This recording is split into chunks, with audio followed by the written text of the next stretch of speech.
Asia কাপের পরবর্তী ২ আসর অনুষ্ঠিত হবে ভারত ও বাংলাদেশে। ভারত সর্বশেষ এশিয়া কাপ আয়োজন করেছিল ১৯৯০ সালে।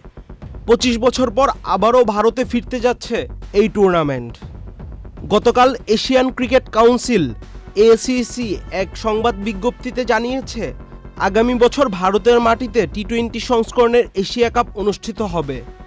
২০২৬ সালের টি-২০ বিশ্বকাপের কথা মাথায় রেখে ২০২৫ সালের এশিয়া কাপ হবে টি-২০ সংস্করণে। এর পরের এশিয়া কাপ অনুষ্ঠিত হবে ২০২৭ সালে, যার আয়োজক বাংলাদেশ।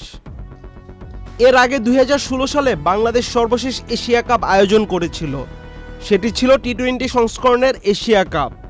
২০২৭ সালের এশিয়া কাপ হবে ওয়ানডে সংস্করণে, কেননা একই বছর দক্ষিণ আফ্রিকা, জিম্বাবুয়ে ও নামিবিয়ায় অনুষ্ঠিত হবে ওয়ানডে বিশ্বকাপ।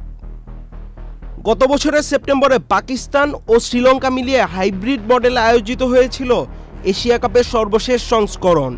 টুর্নামেন্টের আয়োজক দেশ ছিল পাকিস্তান, তবে ভারত পাকিস্তানে খেলতে রাজি না হওয়ায় পাকিস্তান ও শ্রীলঙ্কা যৌথভাবে আয়োজন করে এশিয়া কাপ।